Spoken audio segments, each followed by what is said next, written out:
We are live, but it's not showing up. Hand me a water bottle. Now we're on. And your tits are right above my head. I can pay with PayPal? Boy.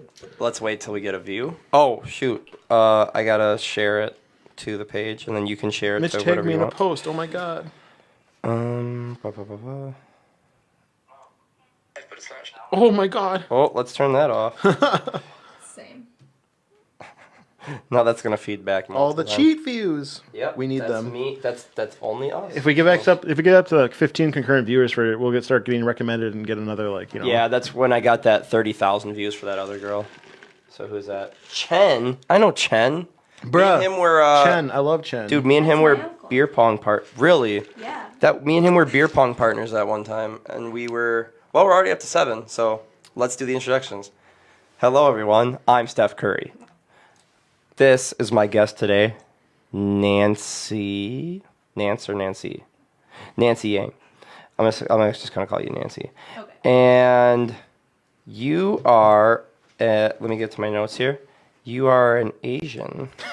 Are you Hmong, or is it Hmong or Hmong? Just Hmong. Hmong? Okay.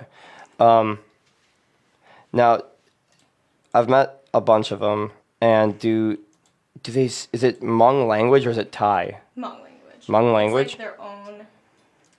We're like our own people with our own languages and own beliefs, in a way. Okay.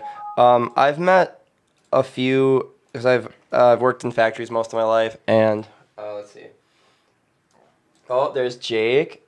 Yep, that's Jake Roms, and a lot of people are joining in. By the way, this number right here is not accurate because it's delayed. Okay. I've met a lot of Hmongs over my work in factories, and most of them spoke Thai. But there is a language for Hmong or whatever. Yes. Okay. Can you speak any of it? It's been going downhill since I moved away from my family, but I can understand it a lot more than I can speak it, and it would take me a little bit to speak it. But I can't fucking read it at all. Oh, you can't read it? No, dude. The words are like, the letters are the same as the English alphabet. Really? So growing up, obviously, I'm like learning English, and then I go back and read Hmong, and it just looks like fucking gibberish. Is it so? It's not the characters. Like when I think of, I don't know like the difference between Chinese or Japanese. Like if you showed me them side by side, I wouldn't be able to tell. So it's not like those characters. It's actually pretty easy. English. It is really easy. Chinese characters are like no, they're like cut out. They're like they're all square looking kind of. And then Japanese is much more flowing. And like Korean is also like different. More squarish, I think. Mm-hmm. Yeah. Okay. If you're no Steph Curry, I'm 92% sure. I'm Steph Curry because I'm wearing the Under Armour. I'm Steph Curry. It's an inside joke. So, well, I'm taking it outside. Because the reason I know what Russian looks like, but that's pretty easy. No idea what that looks like. Got a bunch of backwards letters. It's backwards English, it's basically. Weird. It's so weird that they actually add letters every couple of years. Like they added a letter like 5 years ago. And they take away letters sometimes too. I don't know. It changes a lot. Russia's a weird place. But yeah, a lot of Hmongs that I know who have lived here more than just a couple of years, they start losing their accents, especially some of the younger ones. Yep. And I know a guy in his 30s that has no accent anymore. And when he speaks to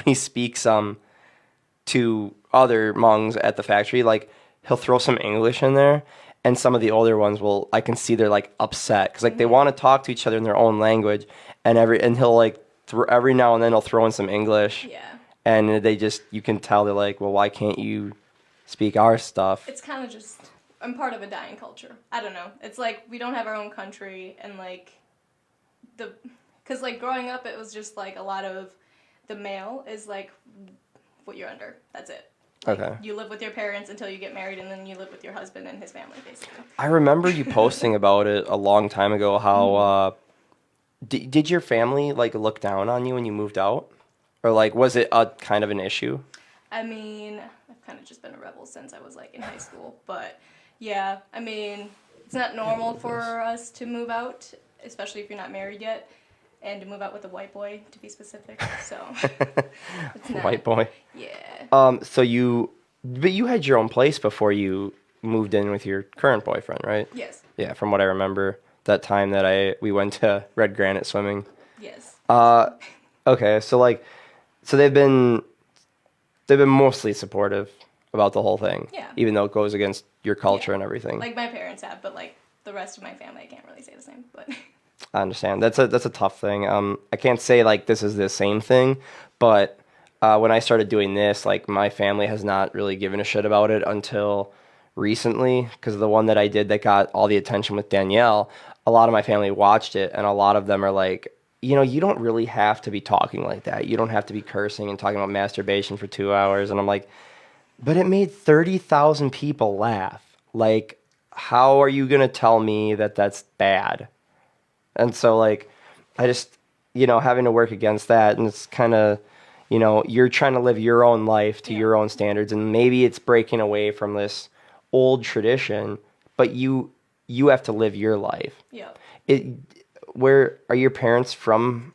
America, or did they come from the old they're- country? Yeah, they're from the Vietnam War. Like Okay. they came during that time frame. Yeah. As children. There was a guy whose dad retired at the place I work at, and he showed up in his military uniform, and he gave a speech about the secret war with Kennedy and all that.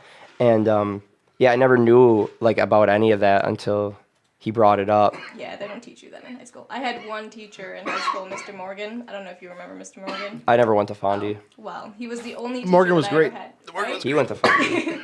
He He's was dying. the only teacher that I ever had that like ever spoke about it and went into details. Like not completely into details, but he cared enough to speak about it and was like, "This is what happened," and like. But otherwise, they don't really teach you. But that's really good though. That at least somebody tried to show your Yeah. culture and like give a shit about it. Because I never heard of jack shit when I was in high school. The movie that I recommend to understand kind of the Hmong culture, not completely, but Gran Torino. Oh, I've seen that. Yeah, that's a wild fucking movie. Yep. That's How you grew up. Oh, that's how I grew up. Not like in that craziness, but like the Hmong part of it is Yeah. pretty accurate. So as far as it goes. that's a wild fucking movie. So I couldn't believe some of the shit that was being said in that movie. It was like, oh god, and then, like I was watching it, and I knew it was getting real. Like that famous scene where he comes out with that M1 Garand rifle. It says, "Get the fuck off my lawn!" Like, oh god.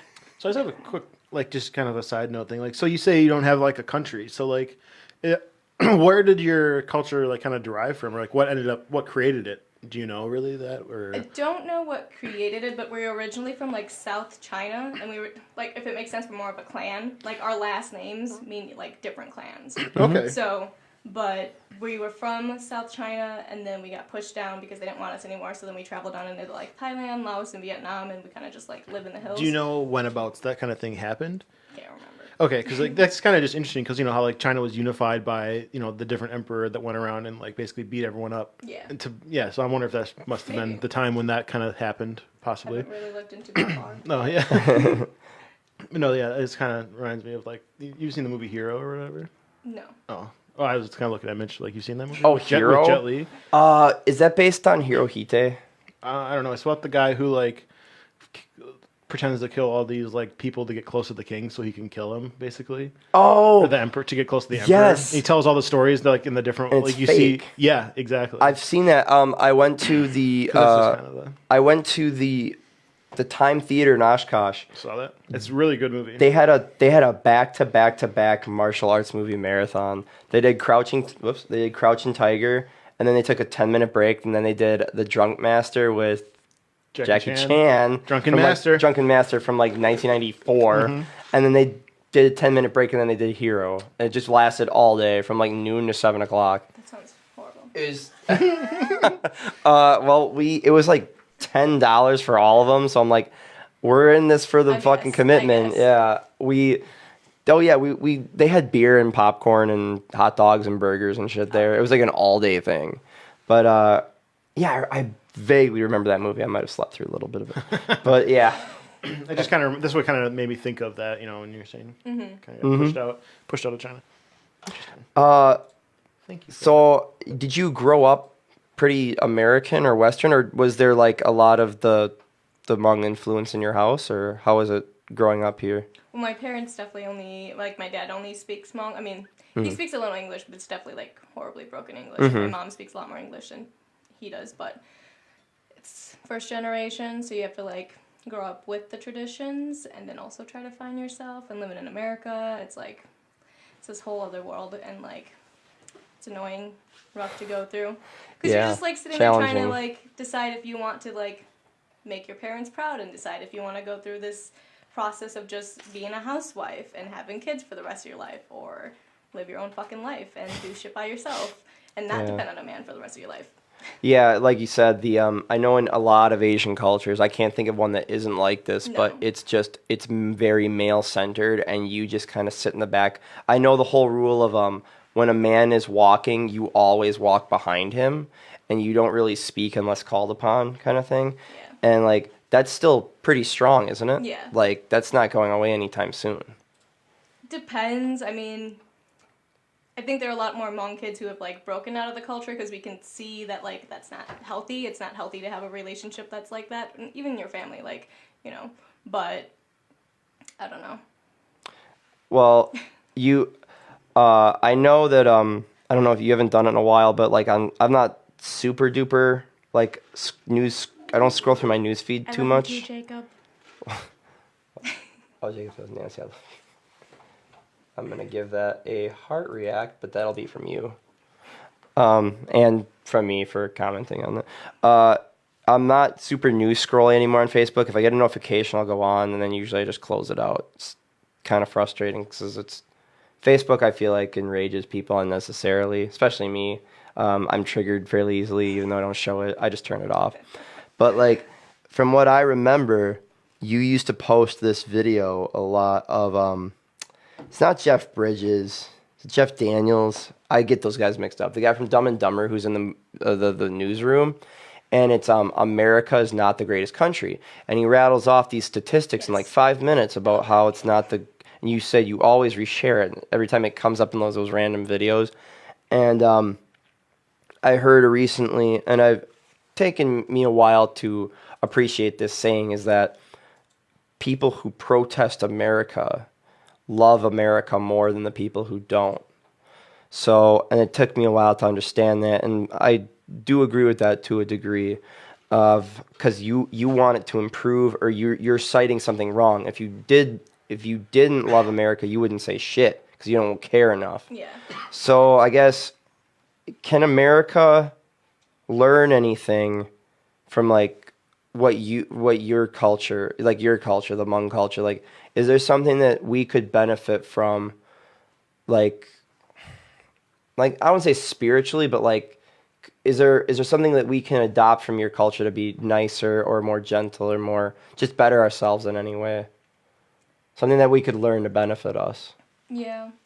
I'm trying to think, but like, the Hmong culture is also still like super traditional, and it's like we were living in the jungle and like farmers, and you have like 7 kids so that way they can do your labor for you, and then, you know, keep it going. And it's still kind of like that very mentality here. very conservative culture. So like people will still have a bunch of fucking kids, and then but we're not like farming anymore. So like now you're just having kids to just have kids, and they, you know, like it just kind of goes downhill. So like I think when we moved here, the transition was just, it's like the future, you know? Like, they were living, live in, like, straw houses and stuff with, like, the dirt as the ground, or the ground as their floor, sorry. Yeah, yeah. So, I don't know if there's any, like, besides the fact that, like, we're really family-oriented, and, like, we just, I don't know, we have a lot of, like, family events where we all come together and we eat food and stuff like that. But I don't feel like there's anything to benefit from my culture, and that's also why it's breaking apart and we're part of a dying culture, because, like, I don't know. It's just too male-oriented, and then you're just kind of having kids to have kids, and there's really nothing. It sounds like it's really far back. Yeah. Like, it's so far back to the point where it's almost like, I don't want to use the term medieval. Because, like, that's what it was back then. You know, like, yeah. And it's hard for the older people to, like, change their mindset on that, because that's still how they want to do it here in America, but, like, how do you do that, you know? Because we're not farmers anymore, and we don't, like, it's just hard to do, and I don't know. It's just, doesn't go with the American... Yeah. But Hmongs have really come in and they've settled well. Yeah. I mean, like when I worked at RB Royal, I was one of the only Americans on my shift, and they were helpful. Like they love and they're so hardworking. Yeah. Oh my God, they make Farmers. yeah exactly. I've always said this. I said if you work with any Asian in a factory setting, they're gonna make you work on another level. They don't talk either. But like I've gotten them as like, oh, so Yeah. you know, after a couple of days they'll start telling you about, you know, certain things, and they'll goof around with you. But like if that's not happening, if you're not speaking, they're just it doesn't stop, you know. It just, and like I said, they'll make you work on another level, like an American like a level that you didn't think you could get to. And when you're done that day, you're tired out, and they're ready to go. They're ready to do like another shift, you know. That's true. Yeah. I guess we are pretty, in that sense, we just have that mentality of being like hard workers. And I feel like most of the time, I think it's just because I'm a lot more Americanized and whitewashed than most people. But like from what I can see, Whitewashed. like in the culture, like we do care about about each other a lot, and like strangers, and we call each other like uncles and aunts. We don't have like, if you're a stranger, like an older uncle or whatever, we just call you uncles. And like, Oh, really? there's no like stranger, I don't know how to explain it. Is it because you guys just view everybody as a family? Like even like as long as they're in your Yes. race. Yes. Like if me and Caleb walked in, they'd be like, "Oh, that's Uncle Caleb or whatever." Yeah. That kind of goes to the fact that they're like their last names are tribes, Yeah. or like, you know, like clans, Clans. as opposed to like there's 500 different Williams Groups. families. You know? Yeah, yeah. There's a line in Pulp Fiction where he gets in this cab with a Spanish cab driver. Says, "My name is Esmeralda Villalobos, and it means from Lobos or something, or House of Lobos." And he's like, "What's your last name?" He goes, "I'm American, honey. My name doesn't mean shit." It's like, it's true. Like we true. don't put as much emphasis, you know, on our family names as much as like, well, our country is less than 300 years old. Is it? That's right? I don't know, we're the newest one, basically. America is like the newest country. 1776 to 1876. 18, 19. 1976. Yeah, it's less than 300 years old. Yeah. Like, if I'm lucky, I'll be alive when it does. I'll be 80. Old as fuck. I'll be 86. I'll be 85 when it happens, if I'm around then. But since we are the youngest country, like I don't think we've even had enough time to establish like any feelings about our roots and our culture. Plus the fact that all our roots are over there. Everywhere. Yeah, everywhere. But like if we're talking like us, we're all towards the east. Yeah.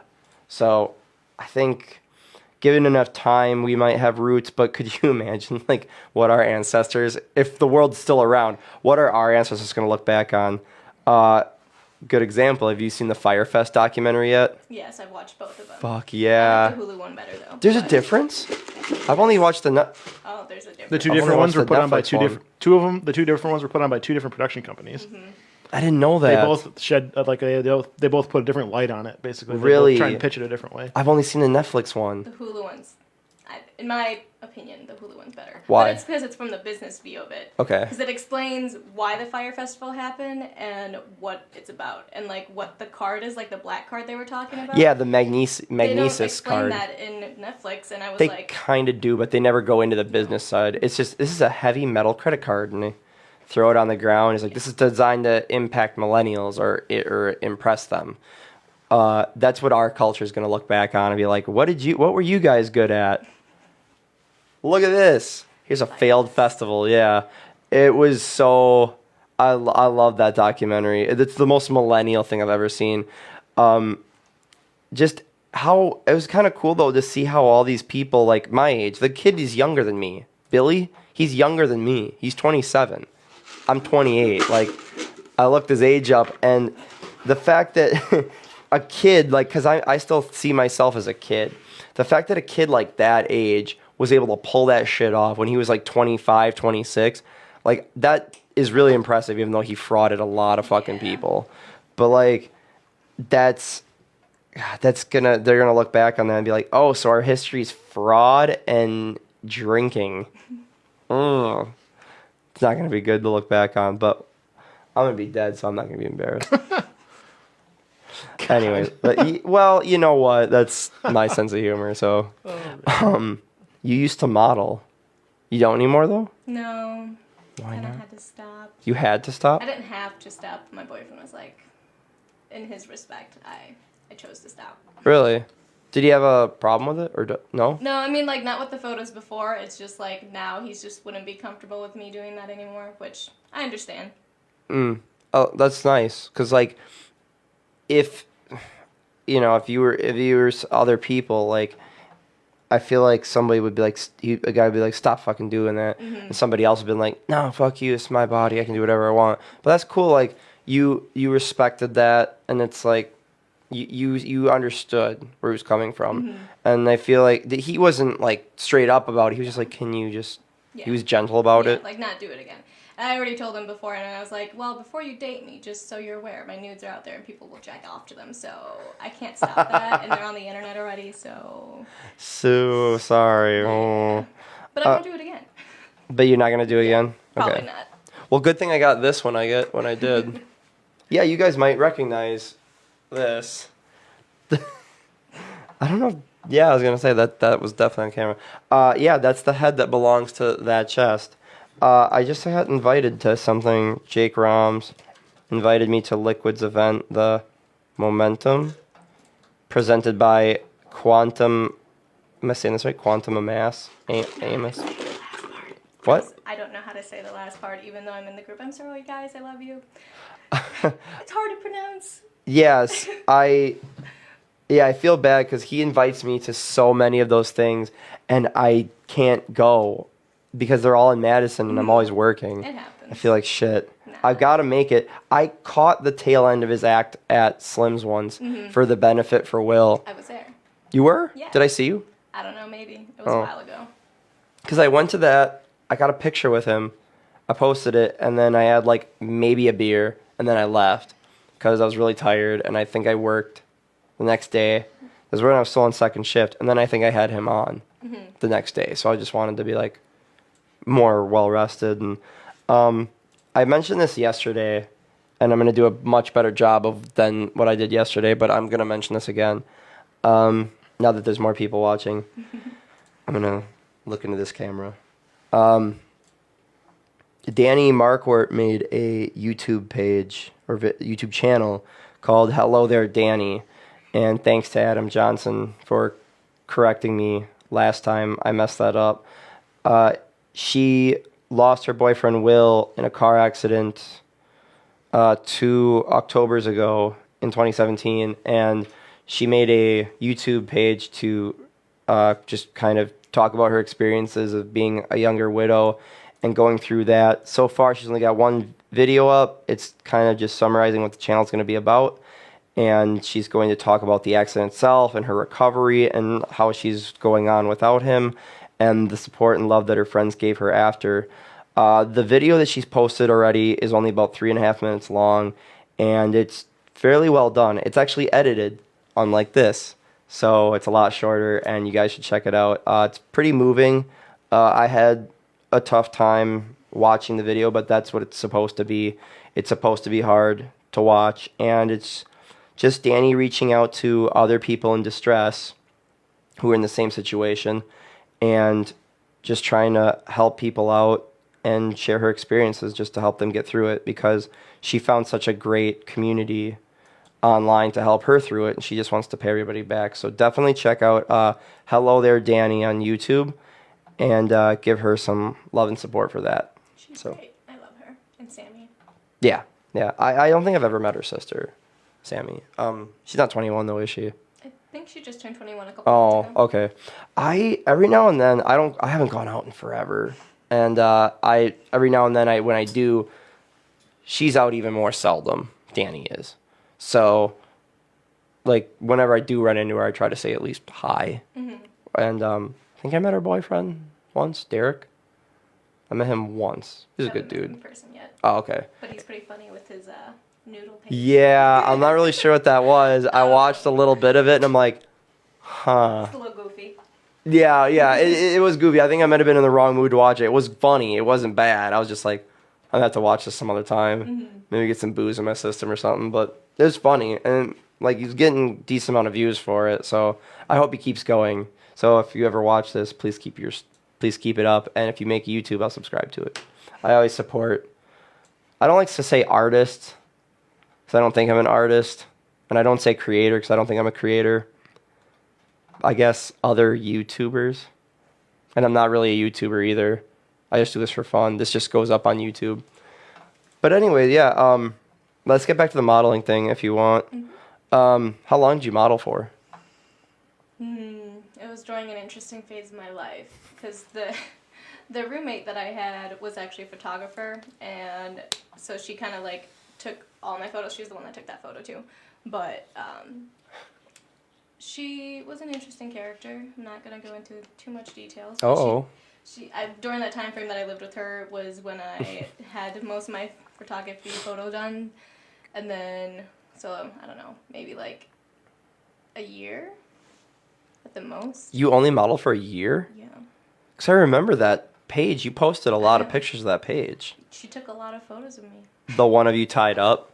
No, I that remember was that. a different. That was a different photographer. His name was John. Was that more of like a what? He was dope. He was dope. Okay, I thought you said he was a dope. No. I'm like, oh, that because I was gonna say like with the filter and the setup, it looked a little more like he had like more professional. Yeah, like he definitely he like takes photos for a fetish magazine in Europe. Can't remember what it's called, but he obviously takes a lot more professional I photos. remember it. I looked at your page a lot. It was called Insomniac Dreaming, or is that something else? I think that was his page. Okay. I don't think that's what the magazine was called though. I don't remember the I magazine. don't either. I remember you had a mask with a zipper on it though, That and you were shit was like tied up, and you just stare like the way you were staring in the camera was really cool. Honestly, that like rope stuff, like, so it looks like it hurts, but it doesn't. Really? Yeah, it was actually really comfortable. Okay. I think let's go weird for a second. I think that like the whole tying up thing, like people are very no, have you noticed like people are very very open about their sexuality now, like the whole eating ass thing. Like that's what our generation's going to be known Shout out for. to Sam. That's what our generation's going to be known for is eating avocados and ass. I've seen that post on Facebook. That's what it is. It's like put some avocados on that wheat toast. I'm about to eat some ass. That's what it is. It's like the whole eating ass thing and the whole just getting tied up and choked, especially with women. Like they don't give a shit anymore. They're like, yeah, fucking choke me. Like I've never seen it accelerate this fast. You know, I've never seen a movement take off like the whole choking thing. And at first it was kind of a joke, and now people are just like admitting it. I think it's just to be able to tell the difference if you're abusing me or if you're not. You know what I mean? Like, if somebody's more comfortable with it and open about it, then, like, I don't know. I feel like, I don't know where I'm going with this. You try. I mean, I just feel like in the past, if that's something, like, if you would have said something like that, like, somebody would have taken that as, like, your boyfriend abusing you or something along those lines. But, like, now that people are more open about it and, like, BDSM is more acceptable, Yeah. like, it's just okay to say that now, in a way. what does BDSM stand for? I actually don't know. You don't want to say it out loud? I don't know. That's okay. Why don't you Google that, Master Googler? Because it's pretty pathetic that I don't know what it is, but It's an abbreviation. It is an abbreviation. Bondage, discipline, sadism, and masochism. Okay, that makes sense. Yeah, I can't say that it might make me seem lame and it's going to go on record, but I've never been into that kind of stuff. Like, Amen. I don't like the fact that like tying up, like you can't escape. Like, what if you have to pee really bad? Safe words. Go in the bed. I mean, yeah, safe words. Different strokes for different Comfortable. folks, man. Yeah. Yeah. Well, I don't judge. Like, when I hear people talking about it and shit, like, I'm like, oh, yeah, pretty normal now. But it's like where it used to make people cringe or shock people or like, whoa, shit, you like to get choked. Nejla one year for her Halloween costume had purple handprints on her fucking throat. Oh, man. She's a girl from Archer, the show Archer, that liked to get choked. And she just did fucking purple hands. I'm like, geez, you're like a poster girl for domestic violence. Yeah. But it was all in good fun. But anyways, yeah, back to the modeling thing. So you only did it for a year. Did you make any decent money off of it? No. Just did it for fun. Yeah. I think that was just like during the time where I wanted to really be body positive towards myself, because it was after I moved out by myself kind of, and then was going through a rough breakup obviously. So then I had to like find myself somewhere that would make myself feel better. And I felt so comfortable with my body, might as well just show it off. That's awesome. I mean, I still do that now, but in a more controlled setting. Yes. Yeah. Not in public-ish. Well, like during the raves, That's some of the things you post, they're pretty risque. Hi. You should see what some girls wear. Tell Caleb to message me back or I'll kill him. All right. I guess. Sorry. I mean, I won't kill you, Ryan, but you want me to tell you on air, Ryan? Because I will. Just do it. yeah, Just say it. be candid. We're talking about bondage and ropes. So, Ryan, listen, bud. Jesus, you're really gonna have to either mix those songs, or I'm gonna have to come do it for you, because right now it's not gonna cut it. No amount of mastering that I do is gonna fix it. So I'm just gonna lay it out there for you. So, this just became a Korean drama. just let me know what you want to do about that. In Korean Like I said, dramas. Sorry. you can come over and program the drums with my stuff, or I can come over and attempt to fix that muddled mess. That sounds Whoa. nice. Whoa. This is the start of a feud. Dude, in Korean dramas, do they ever do the zoom in on the face like Of that? course. Yeah, well, they do it in every soap opera. Just remember, Ryan, you asked for this. Oh.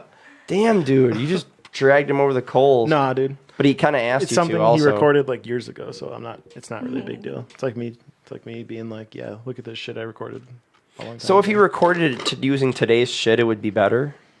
Probably because he's more practiced. Yeah. Okay. I mean, and he's also just working with not that great of like programs. So like it's good for what he has.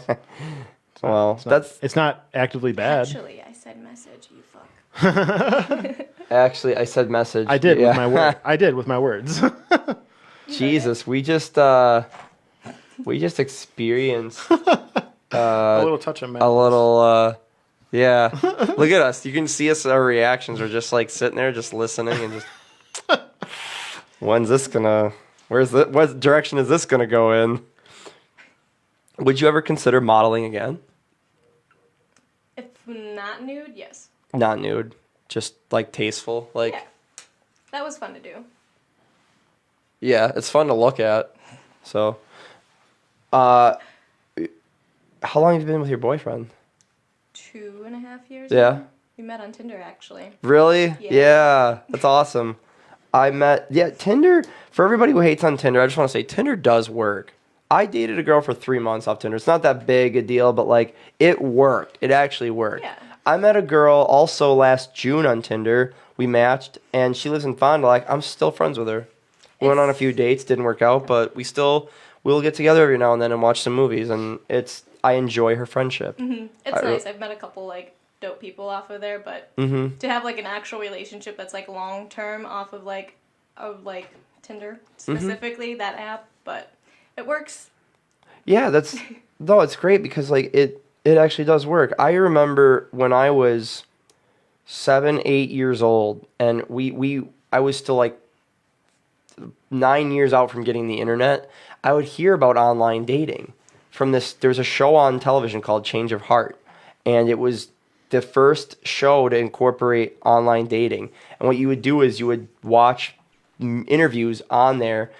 You had to type in a keyword. This is before Google, and it was like you go to www.changeofheart.com or AOL keyword change of heart, and AOL keyword. Yeah, that's not even, you fucking Google that, you probably couldn't even find out what that is. And you type that in, and it would bring up like these really choppy videos of like a guy's like, yeah, my name is Derek, I'm 22, and it's like got the real shitty like pre-2000s fucking spiky gelled hair. Whoo, it was hard to watch, like bowling shirts. And Oof. Bowling yeah, shirts. well, yeah, Big everybody was from Ohio, I guess. It was all bowling shirts. It was those big fucking Some Big Lebowski shit going on. Yes, Big Lebowski fucking. Well, they were all skinny except Lebowski and that one guy. But like, you ever seen the Big Lebowski? Holy shit, that movie's funny. It's about bowling, but it turns into like a kidnapping story. And but you know what I mean by bowling Yes, shirts, right? yes. And it was a bunch of guys wearing those, but they were always tucked in, and they always had like the real tight jeans because they were all. That was the peak of the true European raves when they came over to America in the late '90s, and yeah, it was online dating, and I thought, man, this shit's for losers. Why can't you meet a woman in real life? But then Oh here, my God. 20 some years later, Everyone's on Tinder. I'm using it, and I'm like, there's a tiny stigma. Tiny Not stigma. much left anymore. No, I said tiny. Oh, yeah. It's like 5% left of just like, oh, you met online? But it's like, It's like people's parents. it's going away. Yeah, it's fucking going away. I hope she's not watching, but I don't really give a fuck.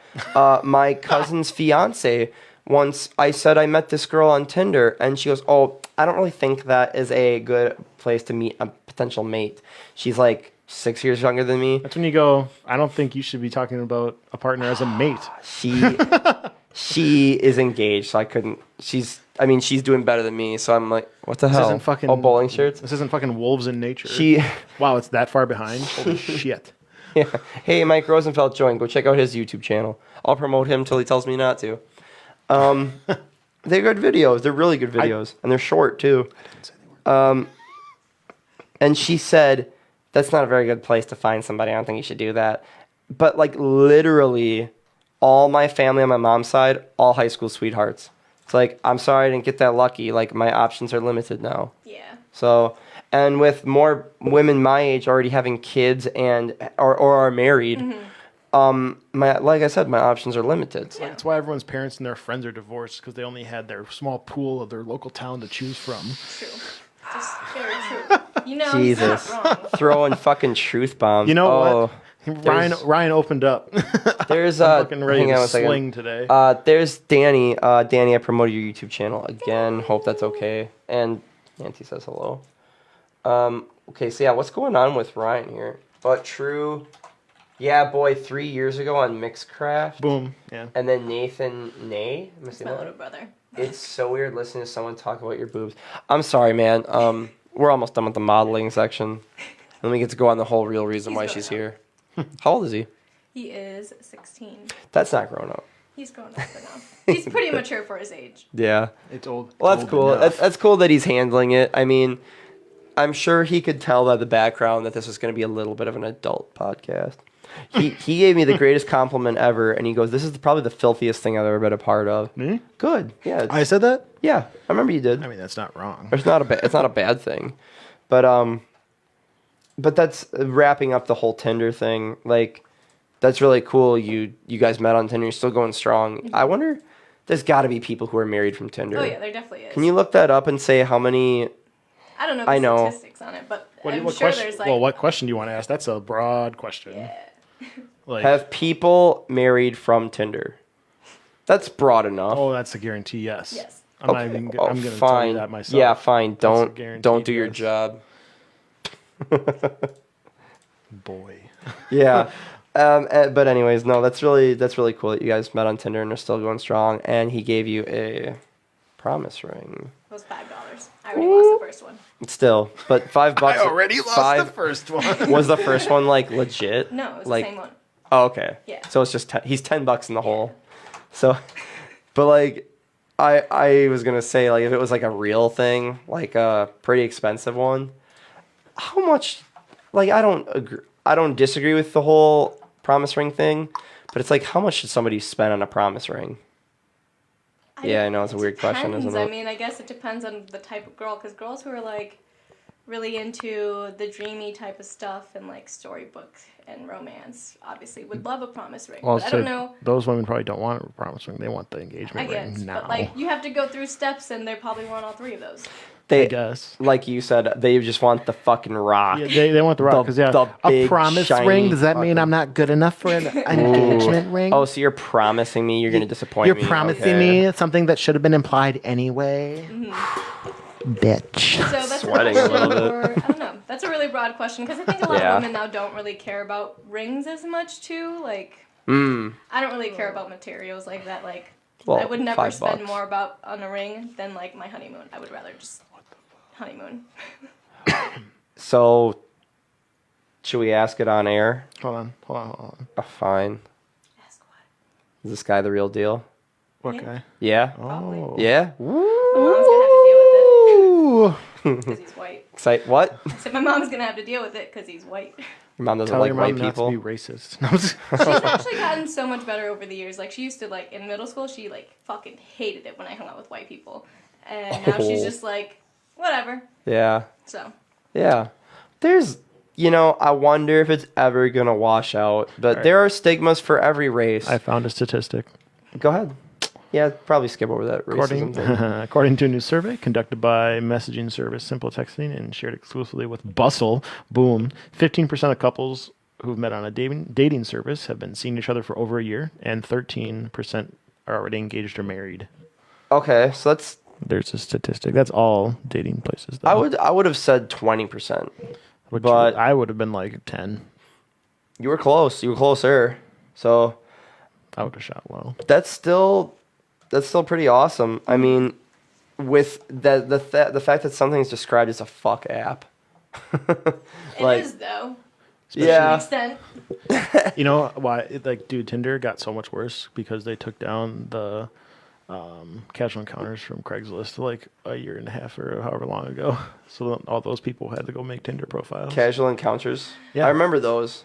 Some Well, I fun- remember the personal ads from paper. you get a lot of if you go to Craigslist best of for funny shit, a lot of those are in there. I've seen some awesome stuff on the Craigslist best of. Dude, Dude, oh the my guy God. who was trying to sell an apartment swimming pool, the only flat land that was in the apartment was the entryway. Yeah. Like that 4-foot area by my entrance. And then the rest of it was just a pool. He goes, yeah, I was an Olympic swimmer, so I turned the entire apartment into a pool. So he goes, where am I supposed to put furniture? He goes, well, you don't. So you have to have a raft to go from thing to thing. It's like, but what things are there? It's like, well, yeah, to take the appliances out because it's filled with water. God. It's 4 feet of water. He had all the holes and everything filled in with like epoxy or whatever, and it's like, yeah, I have an Olympic swimming pool for an apartment. Holy shit. Oh my God. But why? Levi. Oh, guy's got 2 first names. But why? Well, he's like, yeah, I was training for the Olympics. He goes, did you actually go? He goes, oh no. Okay.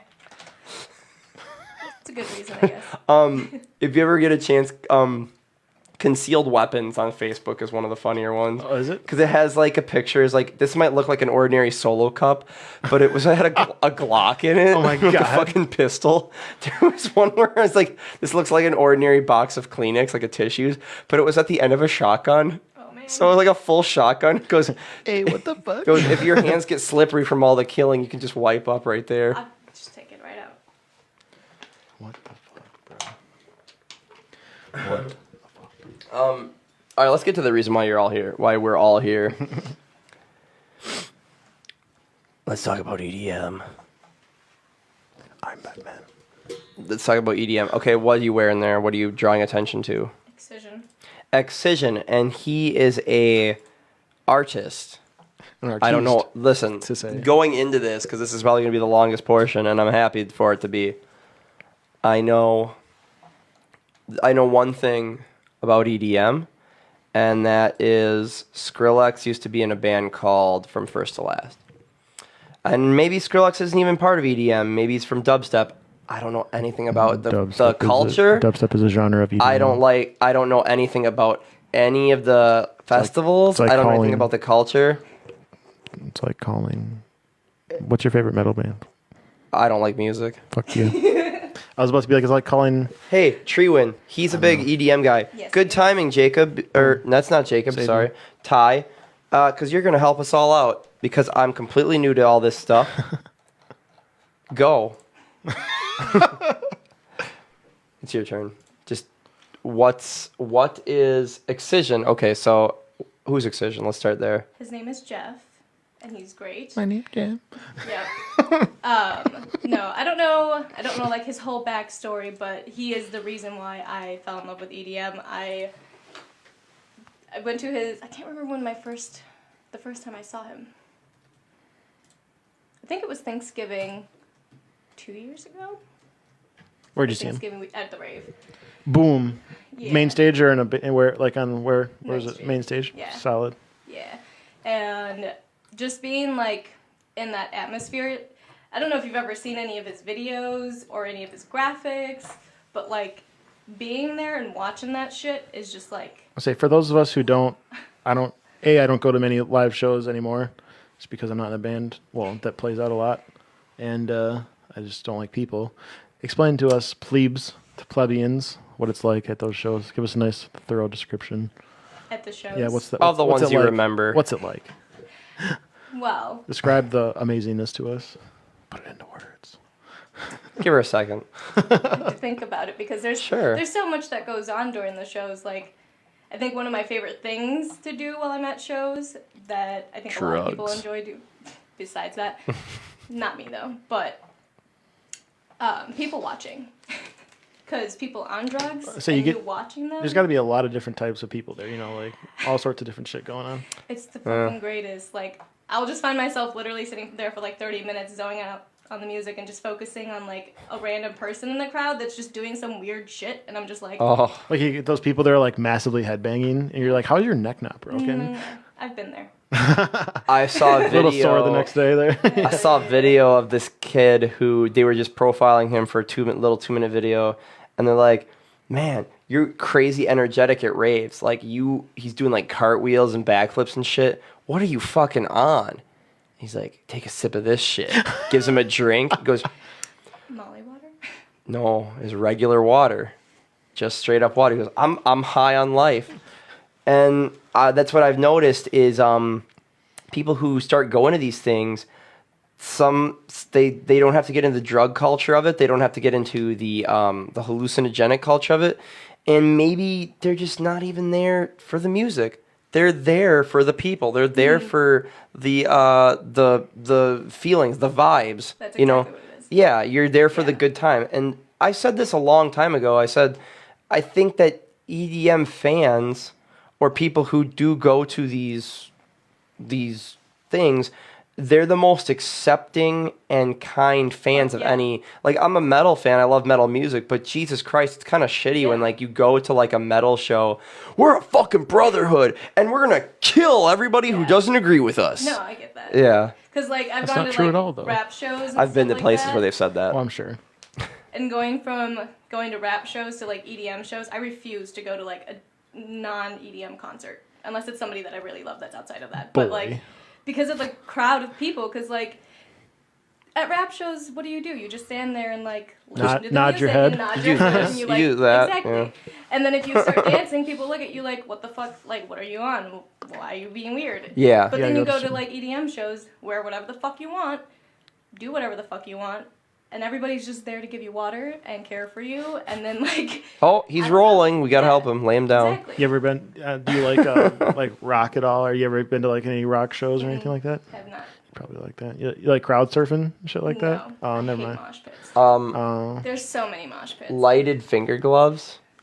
Ooh. The gloving thing. Yes, I have so many Glover friends. I've seen people who do that, and I'm like, oh, that doesn't look that hard. And I'm like, oh, wait, that's Oh, actually no, really dude. hard. It's so It's really difficult. hard. That's like to one make of it the look good at things- least. Yeah. It's like one of the things that like nobody ever taught me when I was getting into the scene is to appreciate the flow art, and like that's such a big part of the EDM scene because like everybody who does gloving or hooping or bit whips, I don't know if you know what a bit whip is. Mm-mm, but it's that sounds new to dope-ass me. fucking- I was gonna bring it, but I didn't. But it's like a microfiber whip with lights at the end. Yeah, of it, yeah. And like Fiber that optic shit stuff. in the lights or in the dark is amazing. But nobody ever taught me to appreciate that. So when I first started going, it was just like, why are these people just like doing weird light things?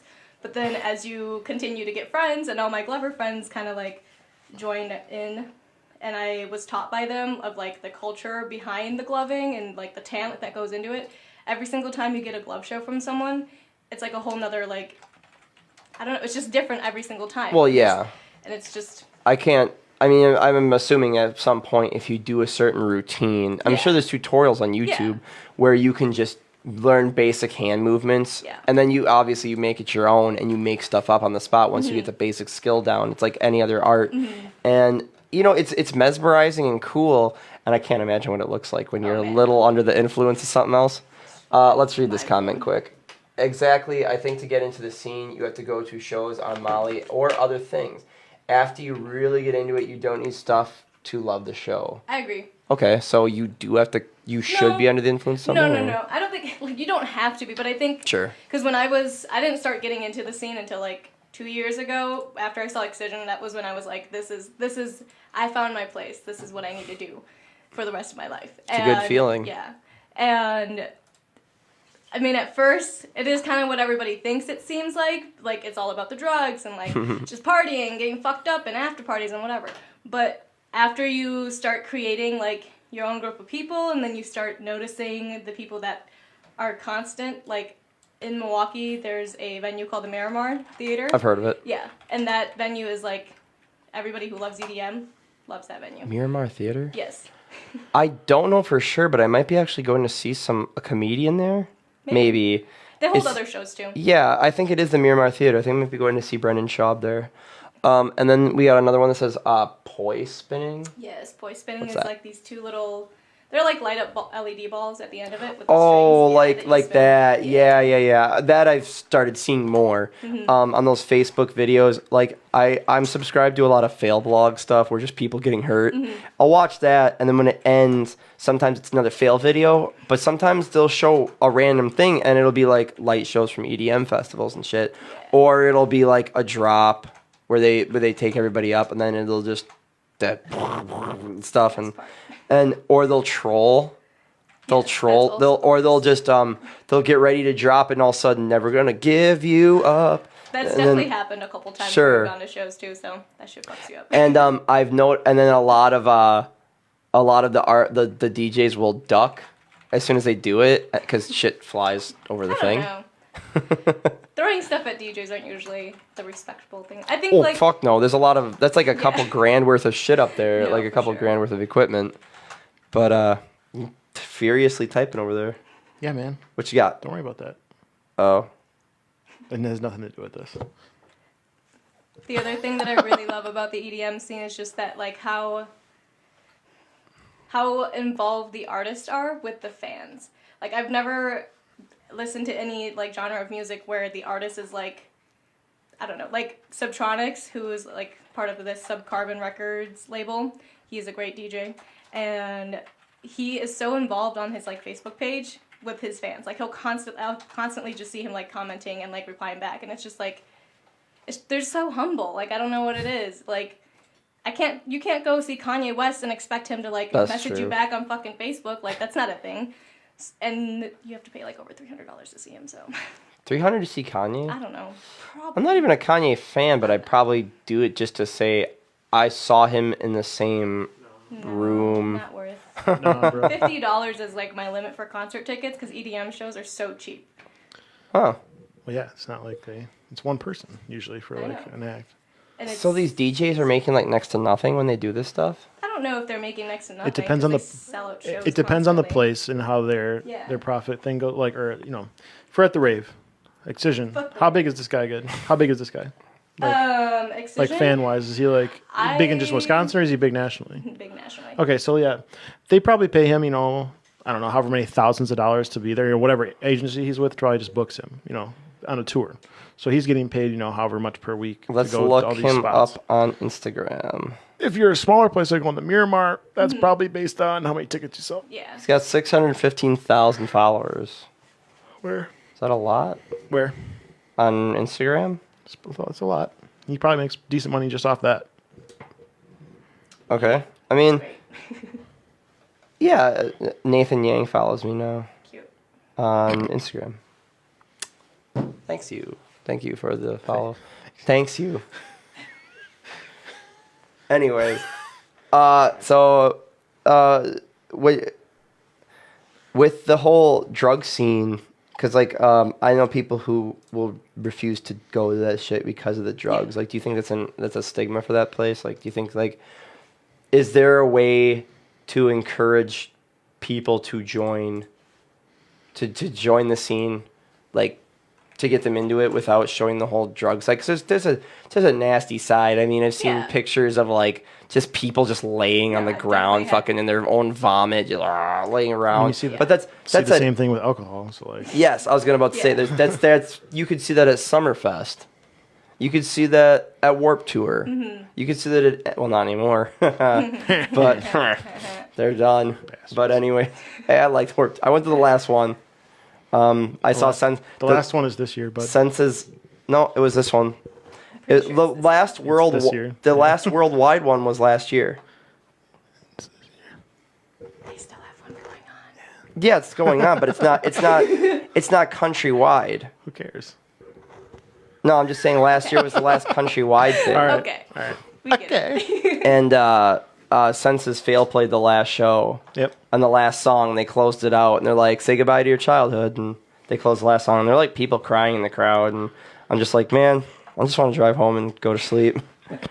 Like I was sad too, and it's like, okay, I've been to like 6 or 7 of these, and like, yeah, it's sad, but like now that's done. But like, if Jacob Phillips, don't bring that up too soon. Bring back Warped Tour. I'm sorry, man.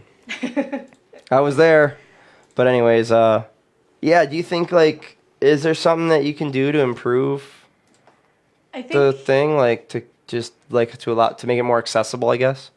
like shows Yeah. or like the experience. Yeah, because like to me, it looks sort of intimidating. Like if I want to go to like a big show, I do, but like holy shit, do I not want to do the drugs? Yeah. Like at all. I don't want anything happening. I just want to go in there sober, have a good time, because I could probably do it without the stuff. I'm pretty open-minded and like I'm pretty like gung-ho for anything that looks fun. It does look fun, but at the same time, it's like, oh, I don't know. That's so funny. I hope nobody steals this idea. But I was actually coming off of that. I kind of like when I got into the scene more and I got the rave name Mama Nance because I'm a rave mom.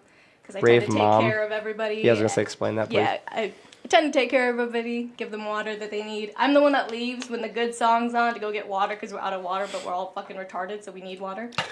So, and I usually have gum. I always have the cigarettes to give away. I just have everything, and I'm always there for people. So, but like starting off with that, I kind of wanted to like start something like a rave mom or rave dad business where you could, you know, bring people who like aren't usually into the scene, chaperone but them. want to like experience it, but they don't know how to. Like that would be, I felt like that would have been a great business idea. So you could be like an EDM EMT. You're like a tour guide for raves. Exactly. Yeah. That'd be cool. That would be cool. But like I get where you say where it's like intimidating. I don't even know how I like got into the scene. I think I just wanted to like dance and like that was just kind of it. But like if you don't want to dance, you know, but if you have to go into these shows with open mind because like you're gonna see a lot of weird shit. And you may be offered drugs, but I don't think I ever get offered drugs. I always get asked if I have drugs. So like you don't like people don't come up to you and be like, "Hey, you want to bump a K?" Like that's not a thing. It's more like, "Hey, do you know where Molly is?" And I'm like, "No, walk away." But I feel the pressure of the drugs because like it's everybody's on it and you want to have fun and you kind of want to be fucked up, but you don't have to be. It's really just based on your own feelings, and that's why I don't like when other people talk about the EDM scene because they like think it's all about the drugs and that you have to have drugs to have fun. And in the beginning it might feel like that because it's just because everybody else is doing it, but once you start to like hang out with people more and constantly go to like the same venue, you start to like have friends within that venue and you're comfortable. It's like home. Like you're just going to another place to hang out with your friends. And you don't have any expectations to be fucked up. Like, you know, like you can just be sober and like sit there and hold people's coats down. Or if you just want to sit down the whole show, sit down the whole show. It doesn't even matter. Like, You're just there to enjoy yourself. Yeah. And then so the drugs might be like a little bit of a handhold into the Yeah. into the scene. Well, some people are there for the feeling that you Yeah. get because the music is very stimulating for a drugged out mind. Like the light show and shit like that. Yeah, like sometimes people want to trip balls on Yeah. that shit. Have you ever? Fuck no. Oh. But some, I don't want to go out like this is. Oh God, no. I have complete respect for like producers and stuff. I don't want to watch someone press a button. If I want to watch a light show, I'll go to a Pink Floyd concert. it happens. Like a like I Roger said, I have Waters no show. problem with them, but that's just not for me. I'd rather listen to it on my sound system at home, not in a place where the speakers are incorrectly built for the type of music they're playing. I get that. Interesting. But I don't know. I think people just think that drug is like But, the like, bigger picture of Yeah, it, but like it's drug, not. like it's just become associated with it, Yeah. just because like like raves in the '90s and shit too. Like that's where it really. When they would have those in the airplane hangers, I'm like, and yeah, they would exactly. just be a sea So of. dope. It was yeah, just green glow sticks back then, Just green. and it was just. So it was, military. Yep, and it was a guy in the front with just a whistle, and they would just do this with glow sticks, and then he'd blow the whistle, and they would change direction, and it'd just be like this fucking power rave music, just it's real fast. It's all one tone. That would be. Oh, dude. Sandstorm. Yeah, great, though. every song Do they sounded still like play that. Sands? Yes, they, they do they still still play play Sandstorm? Sandstorm. Fuck yes.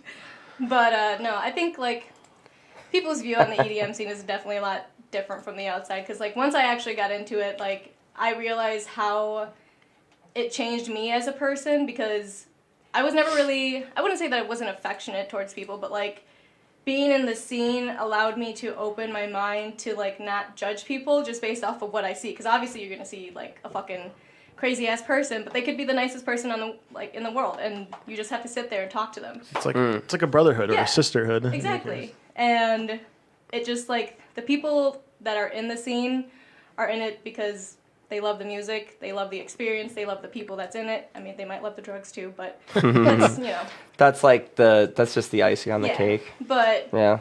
it's mostly just how the people make you feel. That if you walk into a show, honestly, that's probably like But the way you describe it just honestly sounds like any different music scene too. Like it's just it's a music scene. yeah. Like there's that camaraderie that goes along with You're just everyone. accepted. Everyone's there to hang out and have a good time. Yep, and that's it. And people just tend to think that it's more, let's get fucked up. I mean that it's not, but like it is. So on the surface it is, but Yes. then if you go deeper, if you Yeah. look closer, there's more to it than that. Just like with just everything in life, and especially with music. Yeah. Like there's more. Look closer. Look closer. There's more than you're seeing on the surface Yeah. And I than think- these drugs and people falling over.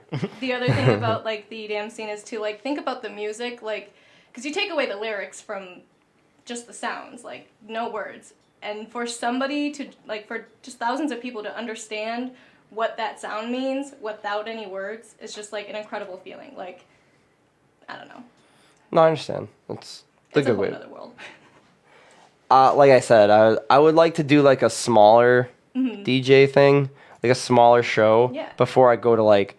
I don't think I could ever do a festival, to be honest. It's rough. Yeah, So rough. exactly, That might be- exactly. That Like, might be better though, because you can like bring like your fold out chair, and sit down, But plant it's yourself. hot and sweaty. Hot, and you're sweaty, fucking and you have to dying. If I was gonna go to a festival though, check this out. I hate camping in general. No, I'd buy the side stage pass so I can go fucking watch them on stage. There's no side state passions. What? No, dude. They Normally also that's like VIP and like. Well, that's what I mean. Like like there's Oh. like whatever pass allows me to just go up on the stage away from all the fucking sea of people. the plebs. Oh, I guess there is. Yes. Yeah. But I wanna the be up camping there. is still rough, man. And the walking. Fuck camping. Fuck, man. The fucking walking. 1 day pass. Dude, There yeah. are 1 day passes. Yeah, exactly. You could like, do 1 day passes. exactly. Like I- that's how you do it. I had a guy on here who told me the ultimate camping. bail story about camping. Remember when Nate was on here? He goes, I was so done with the fucking day of camping. They bought the campsite for like 3 days or some Chapin, shit. yeah, or no, Johan. Johan. He- Johan. No. It was just camping, straight up camping. And he's like, we bought like a 3-day pass. We set up and we got established at like 5 p.m. They had supper and then like, let's drink. All right. And then fucking DNR warden comes at like 10 p.m. and they're like, yeah, you can't be drinking here. It's quiet time now until the morning. And they're like, they all looked at each other. They're like, I was like, well, I'm leaving. And he goes, wait, we had this spot for 3 days. He goes, yeah, He's like, I just fucking left. He goes, I left everything there. I left all my stuff there. He says, I was so fucking over it. He goes, it wasn't even out of anger. He's just like, fuck this. I'm not taking anything down. He just That's left. the difference at music festivals, though. You could get fucked up at night. Nobody gives a fuck. Well, To a point. yeah, but what I was saying with him, and I do agree, is like, fuck camping. Yeah. I've never liked it. I go on epic fucking tangents about camping, and I feel like I'm coming on now. Dude, it's like, if you tell me, like, we're going to go camping, I'll just I'll walk away from you. I'll say no, and I don't care, especially if the tent is near somebody, like how it is in those fucking, like, That's on exactly how it Firefest. is. Like, on Firefest like where they were all that. next to each other. But, like, yeah, but they're just tents. I'm like, fuck that. And one, I don't think I could sleep like that. Also being the fact that I work third shift, I don't sleep during the night. So then also, I remember one time I camped and we set up. The next morning I wake up and I'm like, when did our tent get polka dots on it? And they weren't. They were spiders this fucking big. And I'm like, nope. Fuck you, I get nature. that. Fuck nature. No. Fuck all that shit. Here, how long do I camp? 1 full day cycle. I get there at 8 in the morning. We fish, we eat breakfast, whatever. We swim, we do some activity.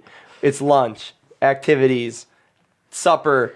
You're fucking on the road by dark. I'm not staying overnight. Fuck camping. Yeah.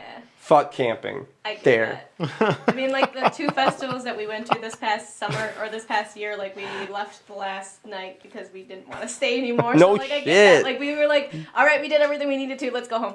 Even though you might not, but like, as long as you get that feeling of, Yeah. if I leave right now, my money was good. Like, this was worth it. Yeah. All right, everybody get in the fucking car.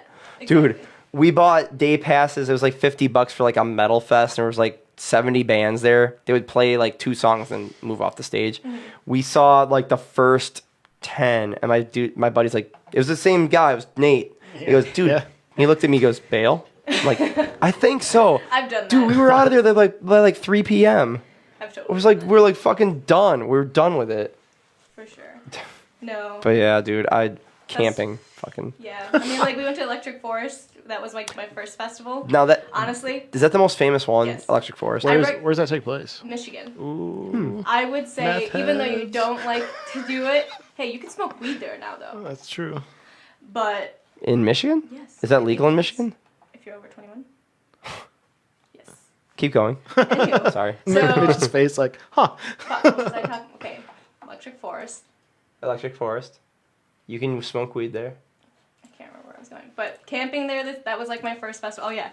I think that if you choose to go to like an EDM festival, I think Electric Forest is something that everybody should experience. Even if you don't like EDM, there's just so much more than just the music. Like, the whole experience itself is just like, you just feel like you're on another planet because you're walking through a forest where there's just like LED lights everywhere and there's like playhouses in a way. I don't Oh, know. boy. There was this like building, this makeshift like hangout building that was like 3 levels that just had fucking smoke coming out of it. Do you want to know what was coming out of it?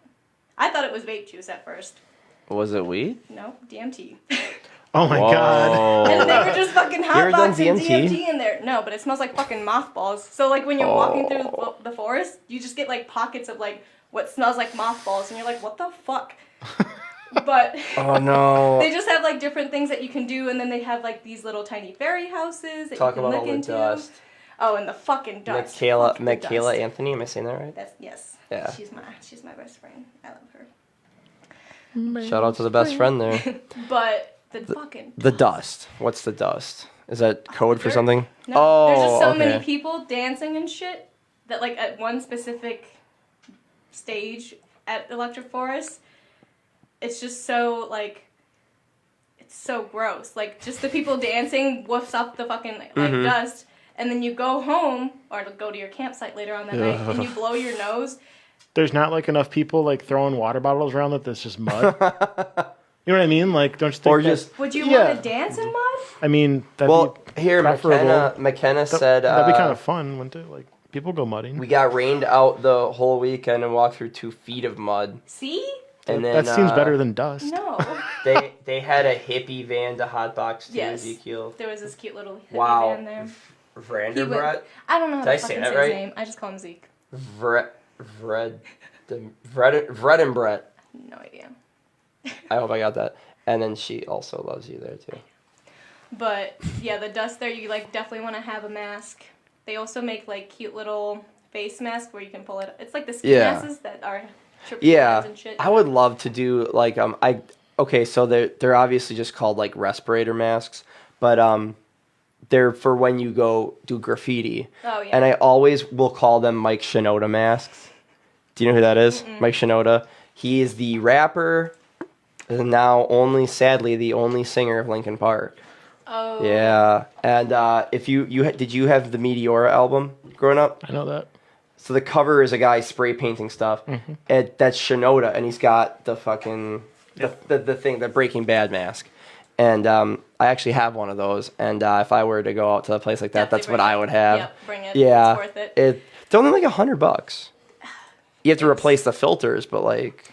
It's better than breathing dust because I definitely like one of those nights I went home and I just sat there and like blew my nose for like 10 minutes and there was just like black shit in my nose and I'm like, where did this come from? So like, if you think it's in your nose, it's in your lungs. Probably. I Yeah, don't know. it sucks. I smoke cigarettes. Well, no, I'm just saying like it's like if you think it's unhealthy in your nose, it's definitely further down. So definitely if you go to festivals, bring a mask. That is definitely a requirement. And then Lost Lands, fuck, that shit was way dustier than Electric Forest because they had like go-karts because our campsite was like a 20-minute walk from the entrance to the venue and we didn't want to walk and you can hire cabs because they have $5 cabs going on. So my boyfriend and I found like $65 and basically we were ground score king and queen that weekend. Like we found so much shit. We found like 5 jewels.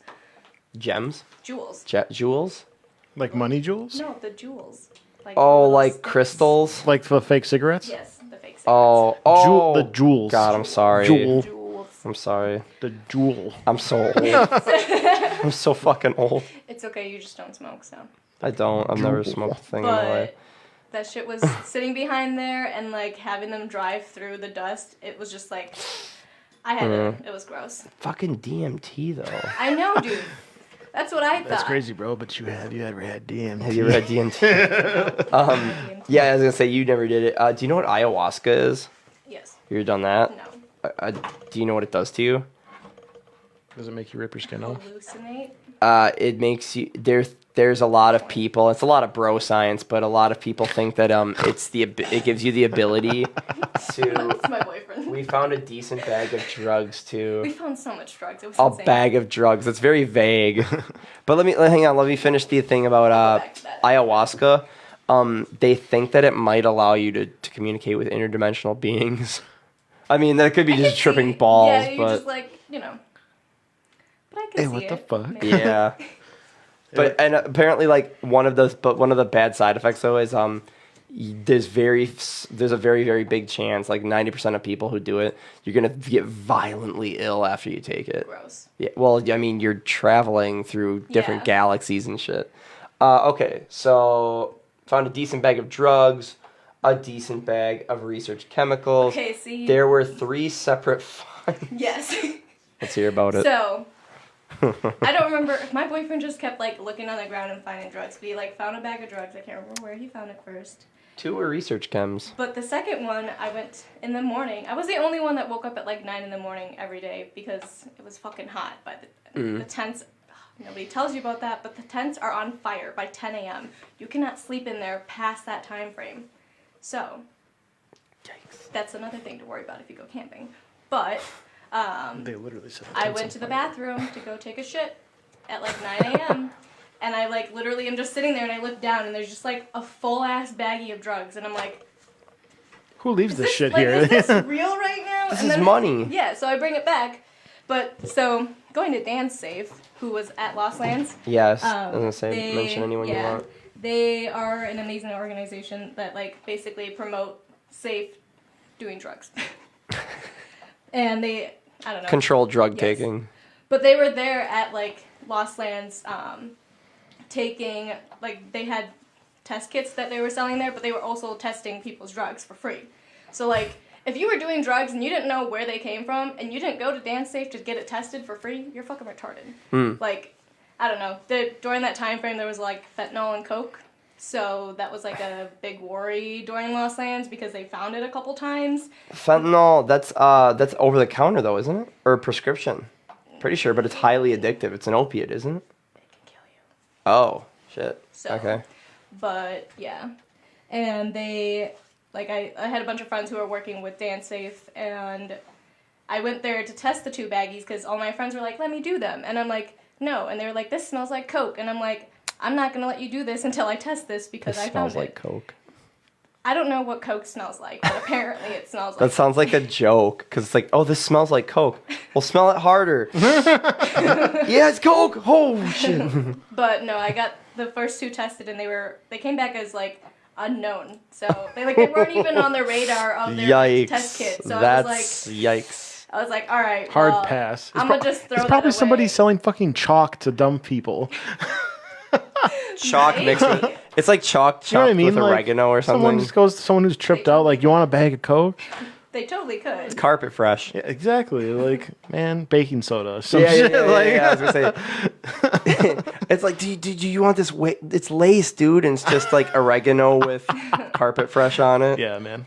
Yeah. Fuck. But both of those came out as research chemicals, so I just threw them away. Oh my because I God. was like, I'm not letting my friends do that. No shit. And then Good Brandon, call. we were walking somewhere, and my boyfriend found literally a drug dealer's stash of drugs. There were like tabs of acid in there. There were a bag of coke, and I can't remember what else was in there, but there was something else in there. But he found a drug dealer's stash, basically. Jesus, on the like a ground. grab bag. Yeah, and so we sold that to our friends. Sold it. Oh, Yeah. did you get it tested? Yeah, he did. Okay. So. Well, that's good. I mean, Yeah. you don't want to be the guy that sells No, them something that exactly. just has like a horrible experience. Yeah, I didn't want to just like give it to them because my friends would definitely have done the drugs, but like I didn't want to be the person to give it to them and then have them have a bad reaction to it because it wasn't supposed to be what it was. Yeah. So. But, Jesus Christ. Yeah, you definitely want to. What a wild fucking event, and that just happened in the span of like 20 minutes. Like, or like you went to the bathroom, found it, and we're like, let's see what this is all about. Yep, and then we went to Dance Safe. That was it. Dance But, safe. yeah, they have you can buy their test kits on their online page. Molly, coke, and LSD were the 3 drugs. Oh, okay. There Oh. you go. Interesting. Jesus Christ, that's So scary. that's, yeah. Well, Molly's pretty common, but coke. Yeah. Is coke a pretty popular thing there, or Yes. no? Oh, okay. Super. Everybody That's a super loves common. Coke and ketamine. Yeah. Everybody loves this. I keep hearing about ketamine. It's not a new thing. It's been around a while, hasn't it? It's horse tranquilizer. Oh, yeah. See, I don't know shit about any of this stuff. Oh so. man, you would be so sad to take. Don't take water bottles from people at shows if they give you a weird look.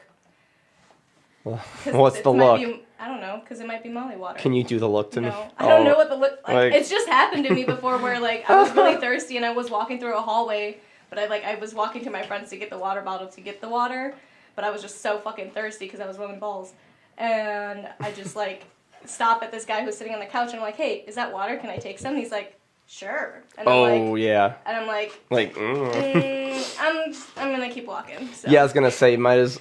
Yeah. How much does a bottle of water cost there, like, straight out of the cooler, unopened? At where? Anywhere. Like, those festivals, they're pretty expensive. Cup They of water have- at the rave's like $9. But that's the rave. Yeah, so fuck whatever. the rave.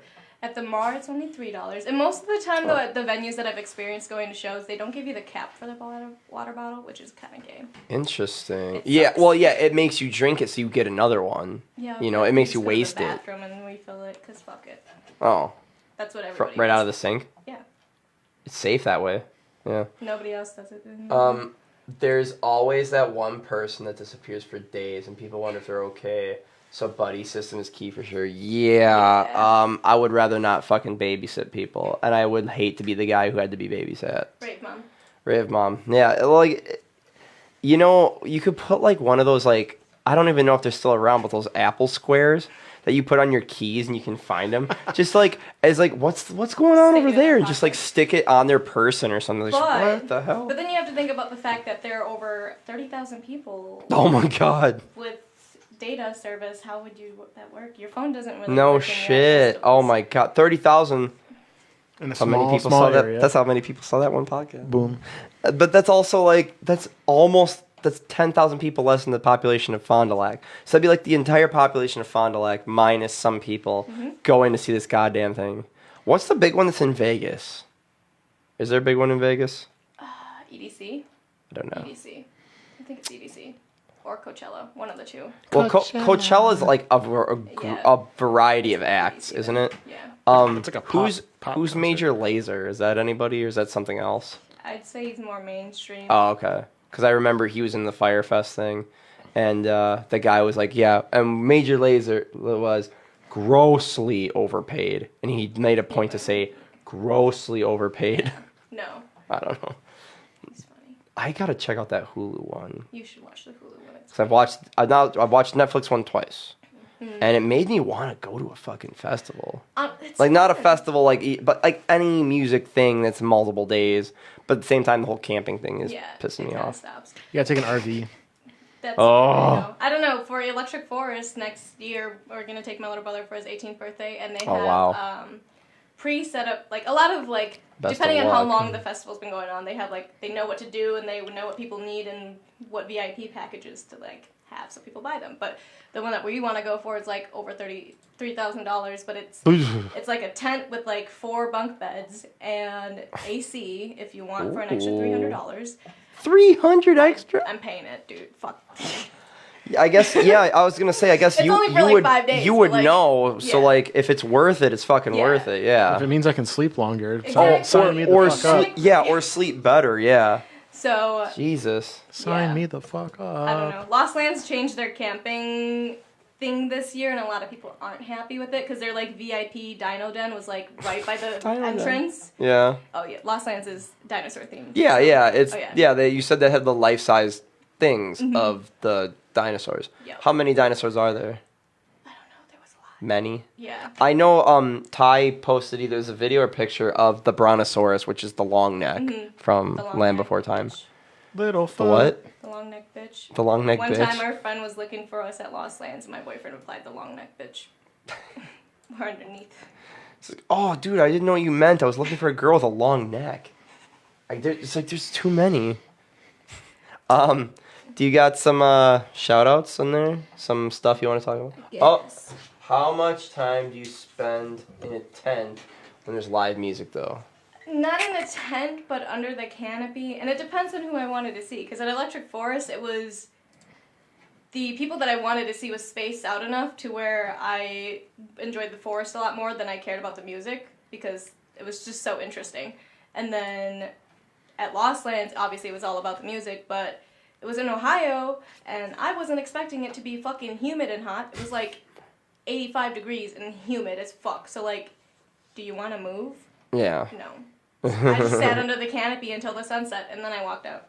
I know that sounds kind of stupid, but like, it was hot, and like at Lost Lands, there's no shade for you to like sit under when you're at the venue, like, or at the stages. At Electric Forest, there was like trees on the sidelines, so you could sit in the shade of the trees, but at Lost Lands is a different story, and I was like, I'm gonna sit right here until the sun sets, and then I'll go. It sounds like all these festivals that you're talking about are like, it was kind of cool how you talked about it, because at first it was like, okay, it's one of the most amazing things I've experienced in your life, but the weather is going to kill you. Yep. The camping will make you miserable. The Yep. settings are going to throw you off. You should be under the influence of something to deal with the fucking people and the whole setting.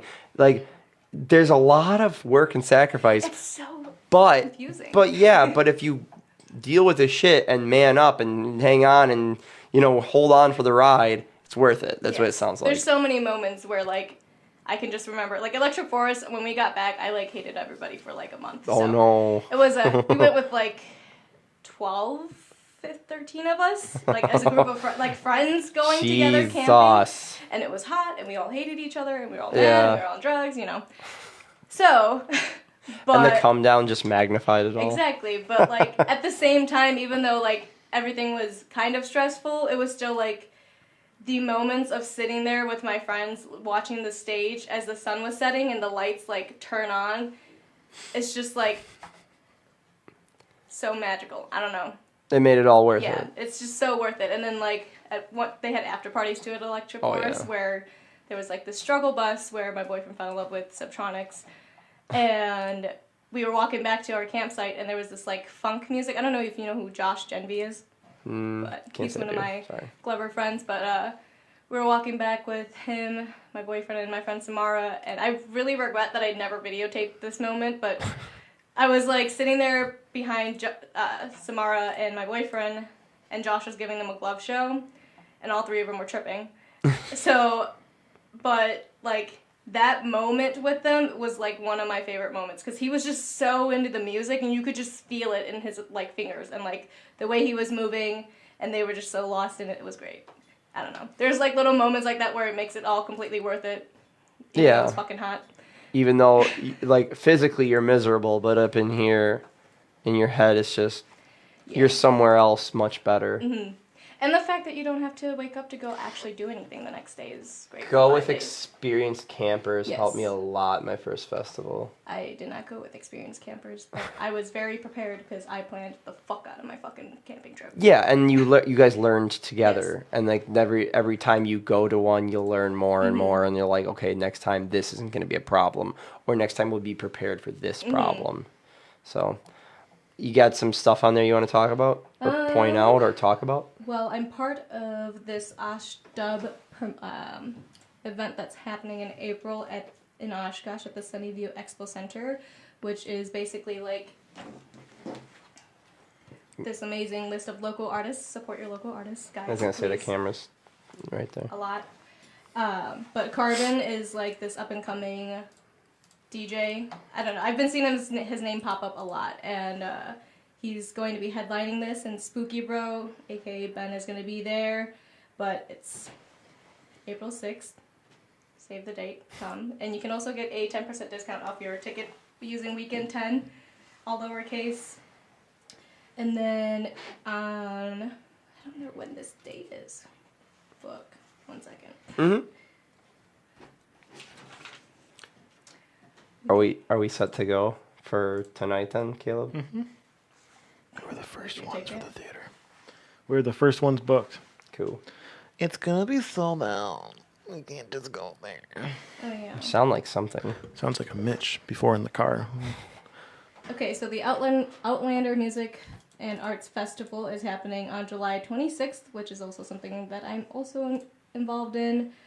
Deerskin is going to be headlining that, and D-Ski, which is like one of my favorite fucking local DJs in Madison. I saw him at the rave, or not at the rave, at the Miramar before Cookie Monster, and he just went so hard on his set that I was like, fuck, I'm going to be tired as fuck for Cookie Monster. Like, it was just great. It was amazing. And that's that's good because Yes. like that's something you're gonna remember. Yes. Yeah. Yeah, and I've met him in person. He's a great guy. When I had Rams on, I asked him if a DJ isn't that great at the technical side of the mixing and the producing and stuff, could he still can he still save the show by how he acts during the show, like with his body language, or if he throws down while it's happening and he works the crowd better with himself rather than the music, can he save the show and have a better reaction, or at least get a decent reaction? It depends on the music that he's going to play. Oh, okay, so it is music-centered. Yeah, it is. Depending on like how, because Wolfbiter, I don't know if you know who that is. I've heard that, yeah. He's friends with Danny and them, I think. Okay, But, I've heard the name. That's really familiar. He, like, him on stage is just, I love watching him on stage. He's just fucking hilarious. Like, he has, like, the Skrillex haircut-ish. So he's just sitting there fucking whipping his head and, like, just everywhere. And, like, he is such a great character. And his energies on stage and watching him bounce back. But his music is also, like, that same level. So, like, if you're not at the same level as your music with, like, how hype you are, it's probably going to affect the crowd. So what if you're overhyped for the music? Like, what if your music's not as hype? People are going to go smoke cigarettes. Interesting. You have to be somewhat Yeah. talented to do this. It's Yeah. not just It's just like any other band. Like if your band sucks, people are gonna go to the bar. Like if you suck Yeah. at transitions, I will walk to Transitions, I will yeah. go smoke cigarettes because I'm not gonna sit here and listen to your shitty transitions. you're trash transitions. I feel like that's something that a DJ should learn how to Yeah. do. Like if you're doing it, like transition should be something you know That's how to do. yeah. I was gonna say that I watched an episode of Bar Rescue where it's like every DJ should know transitions. That's basic shit. Do a transition, and it was like a full second pause between a song. And it's like nope. No. Yeah, no, we definitely walk away from that shit. Yeah, I was gonna say anything else you got on there? Oh yeah, this Outlander thing is actually a camping festival in Wisconsin. So I don't know. The tickets will be to be announced, and same with the location. We haven't finished that out and put it out yet, but we will be doing that soon. I don't know. Oh, kindness cards, the thing that I gave Yeah. you. Yeah.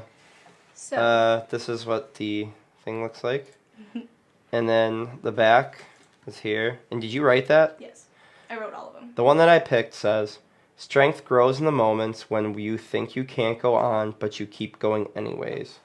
Love, Mama Nance." And an Instagram that is at Normalize Kindness. Website is kindnesscard.org. And this is Connection Through Compassion. And the artist credit for that artwork on the front is Back Alley, Design.com. Backalleydesign.com. So the story behind that I didn't get to tell you earlier.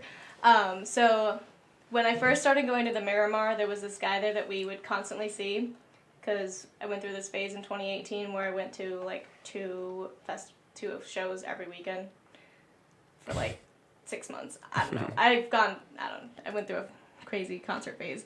But there was this guy there that I would always see in a giraffe like onesie, and I'm just like, he's this big, tall. He looks awkward, but he's not awkward. Like he just looks like he could be awkward, Sure. but he's just this big ass dude in like a giraffe onesie, and I like went up to him and he handed me one of those cards, and his name is Skylar and he's great, but he's the one who started this company with can't remember his name. His friend. Oh, Brandon. That's what his Nice. friend's name is. But they basically started this to basically just spread the kindness throughout the EDM scene. Because, like, we usually give, like, candies. I don't know if you know what that is. It's, like, the little beads. bracelets. Yeah, We call them yeah. Candies. Oh, dude, I've seen pictures where it's like just up and down iPads. people's arms. Yeah. But that's usually, like, one of the other ways that, like, when you share a moment with somebody that you meet at a show, that's how you, like, trade how you met, basically, in Yeah. in that memory. But that's like it's kind of like Wow. a similar concept where he, like, anytime you have a conversation with him, like, he'll just like give you one of these, and it's just the first time I ever received one, it was just like, wow, this is like the nicest thing anybody's ever given me, because it's super random, but it's like, it's so caring at the same time. So every time I see him all the time actually at shows, but I have been ordering them off him. I don't know what the website is, sorry, but Is it on the card? yeah, you could probably look it up through Connections Through Compassions. But it's only 10 cards for $1. Oh, wow. Which is quite a lot. So I've bought like 200 cards from him. So, yeah. That's really cool. That whole thing of that you mentioned of where you exchange the bracelet or the beads or whatever because you had this moment with somebody. You exchange, like, you either got their name or you had a moment or you just sat and talked. Maybe had like a 5-minute conversation with them. That's like something I feel like that happened thousands of years ago. You know, where like, well, maybe thousands of years ago, like where people would, like, you would meet somebody from a different tribe or different, like, you know, group of people, and you didn't go to war and you didn't fight each other, and you met and just talked about your differences and celebrated that and laughed at your differences, and just you came together for that little bit of time, and you're like, shit, you know what, you're all right. When in history did people meeting each other not end up in fighting and domination? I'm just saying, like, maybe there was times where that didn't happen. You know, like, maybe at times, like, if you're walking down the road with, like, a group of people and you see a Showing different flair. tribe or something that you didn't, maybe you just pass each other on the road. Yeah. I would say today's better for that. Well, 'Cause yeah, people today's are better taking- for it, but it's just taking it's, strides forward. it just seems like the giving away of jewelry and clothing. It seems like an ancient custom, and it's still cool that like that just continues today. Like Yeah. that just keeps. It just seems like it would have Yeah. happened a long time ago, and it's just cool that it just Continues on. it's the acts of happening in kindness. different cultures and, Yeah. or different scenes, I guess. Yeah. I think that's really neat. Yeah, I think we try really hard to spread kindness. I think a lot of people who come into the scene come because we know that, I mean, it's like he was saying earlier, like with any type of music, but like I just feel specifically with the EDM scene, like there's just so much acceptance, and then we just want to care for each other the way that like people don't in normal life. Like you could just meet a complete stranger and they'll just like give you a hug or like compliment you or give you water or whatever it is that you need in that moment. But I've just had so many random acts of kindness from people that I've never met before in my life at shows or at the festivals that like it just blows my mind like how nice people can be. And I think being in that world, I think everybody that is in the EDM scene has that same mentality where we're like, all right, we got to be nice to each other. That's it. And then you come back to real life and you're like, fuck. Yeah, like the kindness is kind of gone, the warmth of it's Yeah. kind of gone, the coldness of like, okay, Exactly. I gotta work now, or like I have to, switch my mind over to business and money and like bills and responsibilities and stuff. And like, yeah, it's a great escape once in a while, and maybe to go camping and do all that shit that I don't want to do Yeah. would be like probably beneficial in some way. It's super stress relieving, but like Yeah. obviously there are people who go to like the crazy extent. Like last year I was like crazy into shows and like going every weekend, but like now I'm kind of just slowing down and going to the shows that I haven't seen artists at, because I've seen Excision 4 times now. So, and I went to his music festival. He is the one who started Lost Lands. I don't know if you knew that, but he is the one who started Lost Lands, and yeah, 500,000 watts of bass. Is that a lot? It's a lot of. I don't know. That's what that a is. lot. Like, I was so... If you look at the It'll make you video, shit I your can tell pants. you right where I was, and I was so fucking far, and you could still, like, sit here and touch your chest and, like, feel the bass through the fucking grass. It was, like... Yikes. It was amazing. It sounds. I mean, I'm sure it feels amazing. I mean, jeez, I think I might have to be on drugs to experience that and be like. That's Yeah. what people feel like at first, and, like, I get that, too, because I was, like, rolling at first to kind of get into it, but, like, after I knew what I was listening to and, like, who I chose to listen to, in a way, because there's so many different types of artists in EDM, you can't really, like, pick which one's your favorite. Mm-hmm. But once you start getting a hang of, like, the type of music that you like in EDM, and then you constantly go see your favorite artist, like, you don't need it anymore, because you just love the music so much. Like, that's how I feel anyways. I just don't need drugs anymore. I don't know. Yeah, I mean, you went through that phase, and yeah, like Ty said earlier, you went into it like that. It took your hand, and now it brought you into this, and now you can enjoy it without the assistance. But it's there if you ever feel like having, maybe an extra bit of fun, Exactly. a little extra fun. I'm supposed to say, Nancy, show him plur. Peace. Uh-huh. So this is what they do when they exchange the candies from wrist to wrist. Uh-huh. So they go peace, Yeah. love. Uh-huh. You have to do it with me. Okay. Sorry. Yeah. Peace. Love. Unity. Unity. And respect. And then, like, do then they yep. do the thing? Okay. That's how you give it. Okay, to each plur. other. I was gonna say it's plur an artist, and then, but it sounds like, yeah, that was pretty neat. Peace, love, unity, respect. That's what we I'm gonna strive by. give that a heart. You know what? I like that. That's we didn't go the full 2 hours, but I can't imagine ending on a better note. Do you have anything you want to promote or talk about, or like just shout out or mention Well, while you have the floor? Double A is my great friend Aaron, who has just started DJing like a couple months ago. He's made it pretty far. I'm pretty proud of him. He's pretty good. Everybody listen to him. But I don't know. I don't really have anything else. That's besides good, the yeah. shows that I'm going to, but that's it. Yeah. You mentioned quite a bit of stuff off your notepad there. Yeah. And yeah, I think that's good. Anything else you got, bud? Nah, man. Let's go see Captain Marvel. Boy. All right. Only people in the theater. And we're going to have to all sit in a way where we can all jerk each other off. Perfect. You and the two Where- other people there? Me and, I was going to say, we picked the seats right next to them because There were everybody, no other people there. every man's going to get the guy to their left. So the guy at the end is going to have to get creative. But, okay, everyone's... She's asking Get to me get a food. chocolate milkshake from Culver's. That's on you. Only if you come So- with.